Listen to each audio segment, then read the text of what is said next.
Okay, so I guess we're doing the video. My brain is not working very well, so I expect this video to be low quality and low energy. So, because I'm not. But I said I was going to do the video today, so I'm fucking doing it today, okay? Because otherwise it's never going to get done. I can't keep waiting till I'm like in the perfect headspace in order to do these things. So I thought today we would talk about Anhedonia, however the hell you say it, and about how everything becomes so boring so quickly. And how all the things you found interesting, they just start becoming boring. Like reading, I used to read tons when I was young. I read so much that, in fact, I remember in kindergarten, they had a contest or whatever. You would check out books and you would put your name next to the checked out book, and then when you finished it, you would check that you finished the book. And they printed out a receipt at the end of the year, and I had read the most amount of books. Because back then, until I was 15 and a half, I didn't actually have a cell phone. So insofar as I isolated myself from others, it would be with books. And so I used to love reading. In fact, the first job I ever wanted was to be a writer. But then I grew up and I realized that actually I'm not creative or intelligent enough to be a writer, so I gave up on that. And then watching movies, that's become boring. Playing video games, I used to fucking love playing video games. Like I remember being a kid and not being able to imagine or understand how people would come to find video games boring. It made no sense to me. But eventually video games became boring, and then I started watching YouTube videos of people playing video games, which was always so much more entertaining to me. I'm not quite sure why, but watched tons of Let's Plays. Like basically all of middle school, YouTube was what I was doing when my parents didn't force me off to do something else. And then binging TV shows. I started doing that in high school, like Breaking Bad and stuff. And that's become boring. Reading the internet, for like researching topics on the internet, like history or philosophy or technology, or just like reading about like the basics of like quantum mechanics and shit. I used to do a lot of like reading about stuff, especially about history stuff and war and specific like wars and stuff. And I found that very interesting. Now I don't. I remember my grandma used to actually bring up the fact that I knew all these weird esoteric facts that other people didn't know because of all the weird like deep dives I would do on the internet where I just like research stuff for hours. And it was all useless because I forgot it all. I work a boring factory job. That's extremely boring. Oh. And now I want to talk about how being alone, even though I have no problem with being alone, intrinsically speaking, I've realized being alone actually is not good extrinsically, unless you're like a billionaire. If you're a billionaire, none of this shit is going to apply. But if you're alone and you're not a billionaire, you're kind of like fucked because like health-wise, you can't really afford to take care of yourself, and like materially speaking, you can't really afford to get the things you want, and you're like stuck in a dead-end job where like you hate your life and you're suffering and there's nothing you can do. And it's like the only way you could get out of that dead-end job and become better health-wise and materially speaking is if you had money. And you need in order to get a good paying job without going to college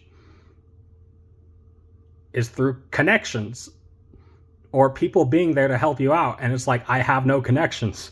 So even though I'm fine being alone intrinsically, extrinsically, I've kind of realized that I like fucking ruined my life extrinsically because when it's like the book of Ecclesiastes says, uh,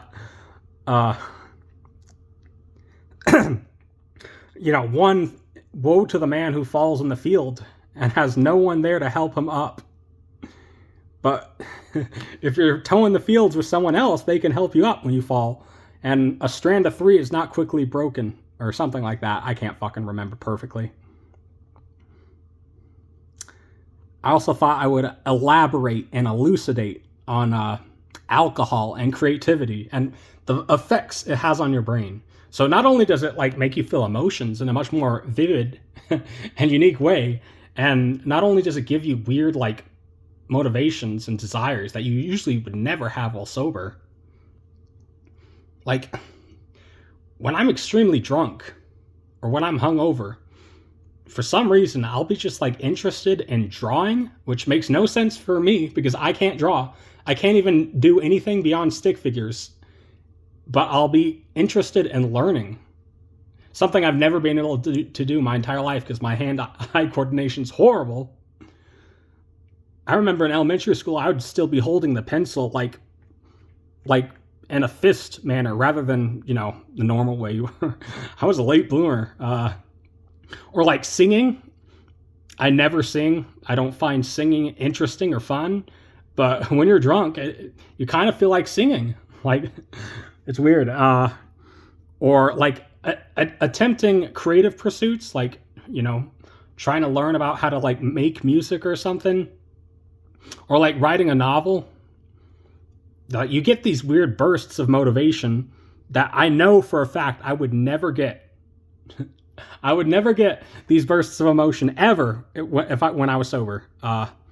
So it definitely has a unique effect on my psychology that nothing else has. And yeah. But it comes with a lot of downsides too. Oh boy. Do not become an alcoholic if you are not an alcoholic, because the downsides, at least for me, do not outweigh the positives. And I think I'm fucked now. So, and the Anhedonia is like worse than it's ever been. The alcohol makes it worse. Like it makes you be able to feel things, and your mind works in different ways, but it makes it worse. It makes life a lot worse. Talk.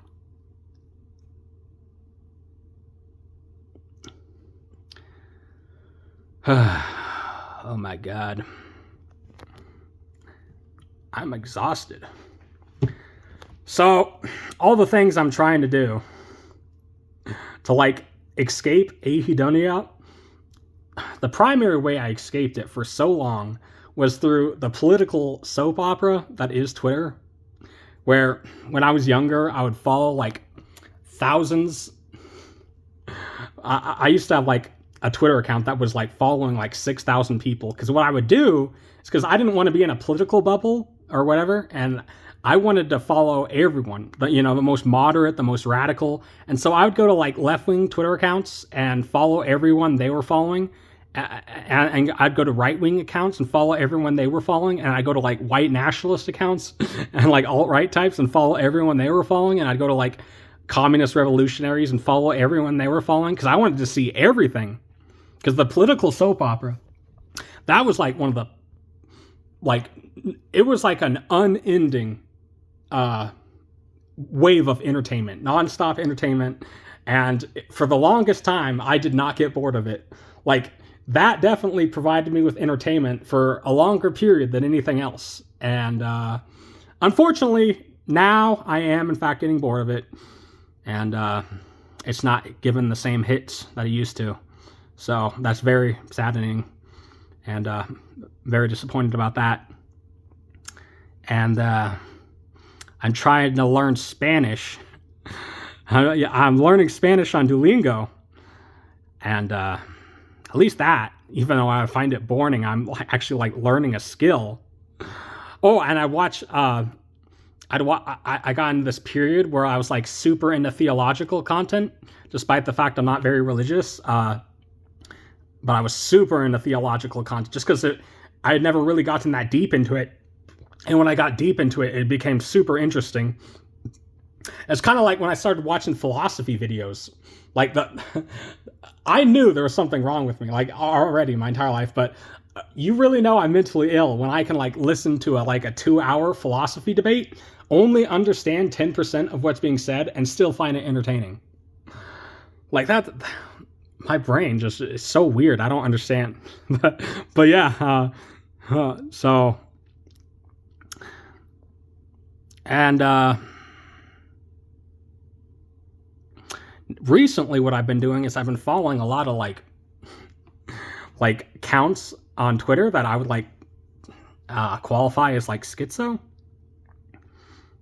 And schizo Twitter is very interesting. That because they don't have any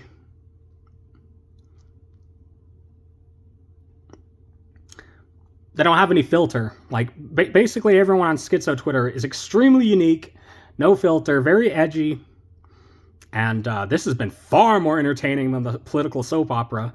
Most schizos are apolitical or right wing.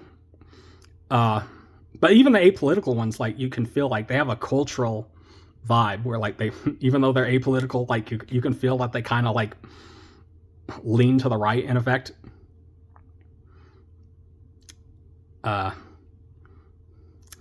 Another thing is I noticed I'm kind of different than a lot of schizos on schizo Twitter, because a lot of them talk about being envious or having jealousy.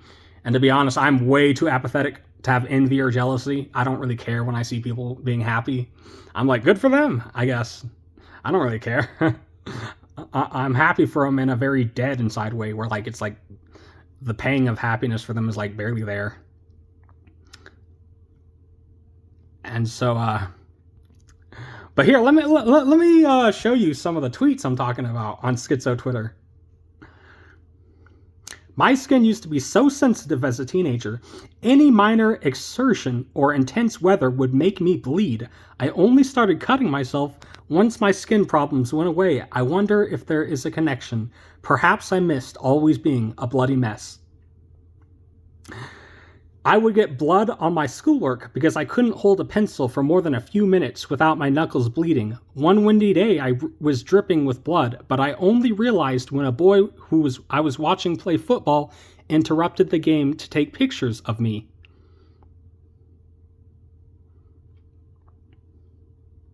And here's another thread. Guy who hates Boki the Rock because she makes friends and doesn't stay a loser who lives in our house and ruins her life with YouTube addiction. Boki the Rock. And then here's a reply to this. Boki the Rock is designed to be relatable to people crippled by social anxiety, but also as an escapist success fantasy, so it presses every button. I appreciate it for the high slop fan service it is.